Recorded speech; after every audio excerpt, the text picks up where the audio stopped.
આ તરફ ભાવનગરમાં કોર્પોરેશનની ટીમ પર હુમલો કરવામાં આવ્યો છે. જે તરફ ફિલ્ટરની ટાંકી પાસે પશુ પકડતી ટીમ પર અચાનક હુમલો થયો અને પશુ પકડતી વખતે કેટલાક શખ્સોએ અચાનક હુમલો કર્યો.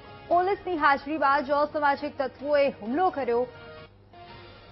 કોન્ટ્રાક્ટમાં કામ કરનાર 2 લોકો પર હુમલાની ઘટના સામે આવી છે. સિદ્સર રોડ અને મીરાનગર પાસે પશુ પકડવા ટીમ પહોંચી હતી, જ્યારે તેમના પર અચાનક હુમલો થયો.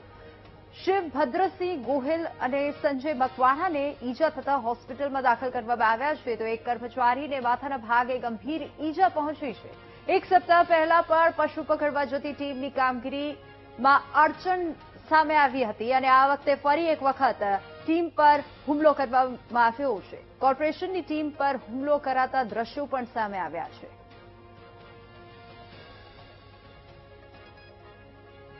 અમે અમારા રાબેતા મુજબ કામે ગયા હતા રોડ પકડવા.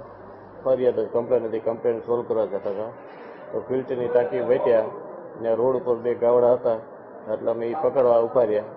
એ દરમિયાન આ લોકો પાછળથી અમારું લોકેશન લેતા છે. એ લોકોનું પ્લાનિંગ જ હતું કે આ બાજુ આવે એટલે મારવા છે. આ પહેલાં ત્યાં 8 દિવસ પહેલાં એ લોકોને અમે અરજી કરી હતી એસપી સાહેબને, ફોટાને લખેલું બધું દીધું હતું. એટલે એ લોકોએ પ્રી પ્લાનિંગ કરીને કાયદેસર 20 જણા હતા મારી પડતા લોખંડના પાઇપને ધોકા લઈને ફરી ગયા અને સીધા માને મારી નાખવાની ધમકી મારી જ નાખો છે. માથામાં જ ઘા કર્યા.